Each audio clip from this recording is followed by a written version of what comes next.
Inversion atau inverted sentence. Nah, jadi inversion ini sebenarnya adalah penekanan ya. Jadi bentuknya ini kan normalnya sentence itu subject verb itu ya. Jadi ketika mengalami inversion ya atau mengalami inversi, ini bentuknya jadi dibalik. Jadi verbnya dulu baru subject.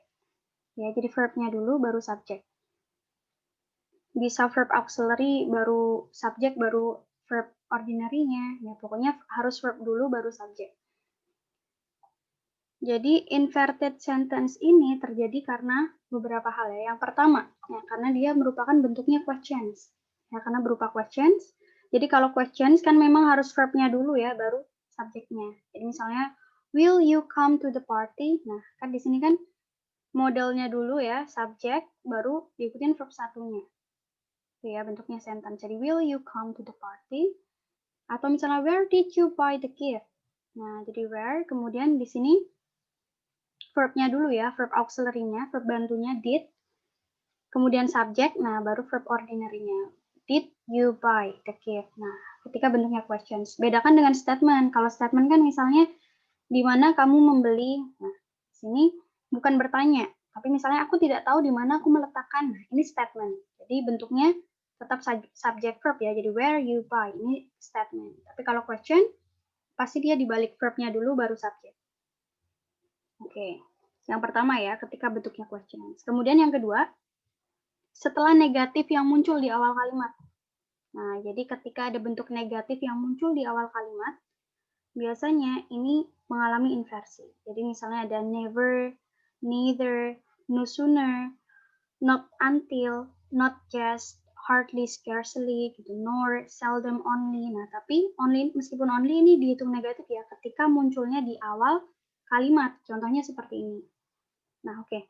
Normalnya kalimat kan seperti ini ya. Misalnya mau bilang, aku tidak pernah melihat pemandangan seindah ini. Jadi, I have never seen this beautiful scenery. Normalnya kalimat ya, jadi subject verb. Tapi ketika mengalami inversi, jadi never-nya ini negatifnya muncul di depannya. Jadi never, nah negatifnya muncul di depan, baru dia harus verb dulu, baru subject. Jadi never have I seen. Jadi verb ordinary-nya dulu ya.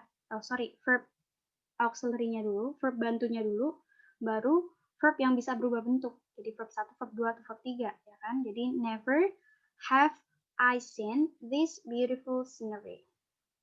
Tuh, ketika mengalami inversi, jadi ada negatif muncul di awal kalimat, nah maka dia dibalik. Jadi verbnya dulu, baru subjek. Bentuknya kayak sentence ya. Kemudian ini, misalnya, he is not only handsome, but also smart. Nah, ini normalnya kalimat. Jadi subject verb kan, tapi ketika not only ini muncul di awal kalimat, ini negatif ya, atau misalnya only aja, nah ini tetap dihitung negatif. Jadi dia mengalami inversi. Jadi not only verb dulu baru subject. Is he handsome? But also he is smart. Nah, kalau setelahnya ini normal lagi. Jadi ini negatif muncul di awal kalimat ya. Nah, maka dia mengalami inversi. Jadi not only is he handsome, but also he is smart. Bentuknya begitu. Jadi bukan not only he is, tapi not only is he. Oke, contoh. Only for a short period of time.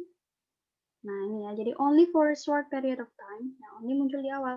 Meskipun panjang ya, sepanjang ini masih masuk dalam penjelas only ini tadi ya. Jadi only for a short period of time. Nah, ini belum ada subjeknya. Jadi subjeknya kita. Nah, karena dia ada only, negatif muncul di depan, nah maka dia verbnya dulu baru subjek. Nah, misalnya di pilihannya sudah ada kata run, nah, verbnya kok muncul di sini? Nah, berarti kita butuh verb auxiliary ya. Pokoknya bentuknya harus seperti sentence. Ya, bisa jadi verb langsung subjek, bisa jadi verb auxiliary, subjek baru verb ordinary-nya. Jadi, only for a short period of time do cheetahs run so fast. Itu ya. Nor juga, meskipun dia munculnya di tengah, tapi ketika dia membentuk sentence baru ya, nah ini bisa dianggap dia muncul di awal kalimat ya. Jadi misalnya, aku nggak suka kopi, aku juga nggak suka permen. Jadi I don't like coffee, nor. Nah ada nor negatif ya, membentuk sentence lagi. Oke, berarti do I like candy? nggak perlu jadi don't ya, karena nor ini sudah mengindikasikan negatif. Gitu. Jadi nor do I like candy. Jadi bentuknya seperti questions. Jadi verb auxiliary-nya dulu, kata bantunya, verb bantu, subject, baru verb ordinary-nya ya. Tuh. Kemudian yang ketiga, setelah prepositional phrase atau adverb of place. Nah, jadi misalnya di situ ada preposisi ketemu sama frase ya, ketemu sama noun phrase. Ini kan menunjukkan tempat gitu ya. Nah, dan muncul di awal kalimat tanpa koma.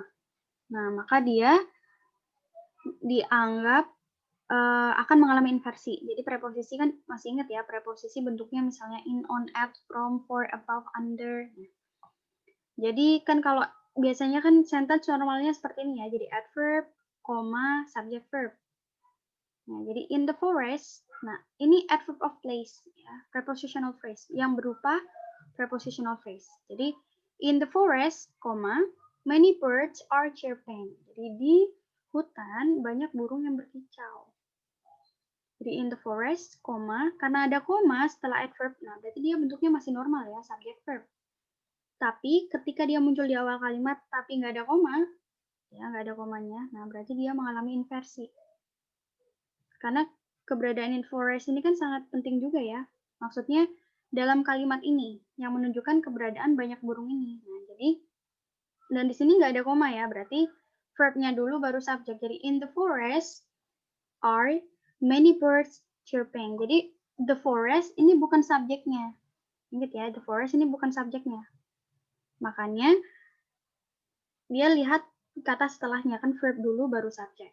Seperti itu ya. Jadi diingat kalau misalnya ada prepositional phrase di situ, misalnya ada nama tempat ya, sepanjang apapun, misalnya in the middle of the sea, at the top of the mountain. Nah, kemudian nggak ada koma di situ. Nah, bisa jadi itu adalah inversion, inverted sentence. Jadi verb dulu baru subjeknya ya. Jadi in the forest are many birds chirping, karena subjeknya adalah many birds. Bukan forestnya ya, karena di sebelum forestnya ada kata in. Nah, berarti ini menunjukkan dia bukan subjek ya, dia adalah adverb.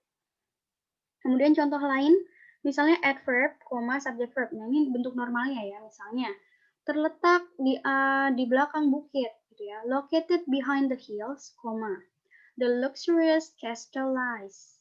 Nah, jadi terdapat luxurious castle ya. Jadi located behind the hills, the luxurious castle lies. Nah, tapi ini masih karena ada komanya ya, berarti dia bentuknya normal, adverb, subject verb. Nah, tapi ketika nggak ada komanya, dia adalah adverb of place, nah maka ini mengalami inversi. Jadi misalnya ya, located behind the hills. Jadi jangan dilihat, oh subjeknya the hills, bukan. Subjeknya bukan the hills ya, karena located behind the hills ini adalah satu kesatuan yang menunjukkan adverb of place. Nggak ada koma ya, jadi subjeknya adalah luxurious castle. Jadi nggak ada koma berarti verb dulu baru subjek. Jadi lies the luxurious castle. Atau misalnya di sini sudah muncul lay. Nah, sudah muncul verb. Ya udah berarti kita pakai verb bantu. Jadi ketika belum muncul verbnya ya dalam kalimat itu, maksudnya ini misalnya ini bentuknya soal ya, dalam soal ya. Jadi located behind the hills bla bla bla the luxurious castle. Nah, di sini berarti kita harus cari verbnya. Jangan jawab yang lay aja ya, karena jangan lihat subjeknya hills, tapi subjeknya luxurious castle, tunggal. Berarti kita harus cari langsung verbnya yang plus S atau IS. Gitu. Tapi ketika di soal itu verbnya sudah muncul, padahal bentuknya inversi, nah berarti kita perlu cari yang berbentuk verb auxiliary ya, verb bantu. Gitu. Jadi jawabannya ini mana yang benar? Dua-duanya benar. Jadi kita bisa menggunakan langsung verb seperti ini atau bisa menggunakan verb bantu yang seperti ini. Jadi located behind the hills does the luxurious castle lay. Nah, ini juga bisa. Jadi nanti dilihat aja ya di soalnya itu verbnya sudah muncul atau belum. Ketika soal itu udah jelas adalah inversi. Ya. Nah, kemudian yang terakhir ini adalah omitting if. Jadi omitting if ini artinya menghilangkan if. Nah, biasanya ini diikutin dengan should, would, had, were. Nah, biasanya if-nya ini ya diikutin dengan should, would, had, were, atau must. Ya, karena ini kan bentuk conditional sentence ya sebenarnya if ini. biasanya diikutin dengan ini tadi. Emas juga bisa, modal pokoknya ya, modal bisa. Jadi contohnya ya, ini normalnya ya, normalnya ini kan I would help her if I were in your position. Nah, aku akan membantu dia kalau aku di posisimu. Nah, ini normal ya. Tapi ketika omitting if, omit ya, if-nya ini hilang, nah maka bentuknya jadi verb dulu baru subjek. Jadi inversi ya. Jadi I would help her were I in your position. Jadi were I. Jadi verbnya dulu baru subjeknya dibalik ya. Jadi dia menggantikan if-nya. Oke, kemudian next. If you should go before 6, you would miss the train. Nah, kemudian mengalami omitting if. Misalnya if-nya hilang, ya udah berarti jadi auxiliary-nya dulu, subjek baru verb ordinary-nya ya. Jadi should you go before 6. Jadi ini maju ya, pindah ke if-nya. Jadi should you go before 6, you would miss the train. Atau yang terakhir misalnya, if you had submitted the task on time, you would have got A. Jadi kemudian if-nya mengalami omitting ya. Oke, if. Berarti had-nya menggantikan if-nya. Jadi had you submitted the task on time, you would have got A. Nah, jadi kadang-kadang dalam soal itu, dia sudah berbentuk seperti ini ya. Bla bla bla, titik-titik gitu ya. Kemudian the task on time gitu. Terus you would have got A. Nah, kita kan cari verb-nya dulu ya. Oke, verb-nya udah ada would have. Satu verb nih, would have got, satu verb. Berarti kita harus cari satu conjunction, satu verb, gitu kan. Nah, tapi di pilihan ini nggak ada conjunction. Padahal kita perlu satu conjunction, satu verb. Gitu ya. Nah, berarti bisa jadi kemungkinan conjunction-nya ini pasti berupa if. Nah, tapi dia mengalami omitting. Ini tadi ya, jadi kadang-kadang udah muncul ini aja, kayak would, had, were, atau should.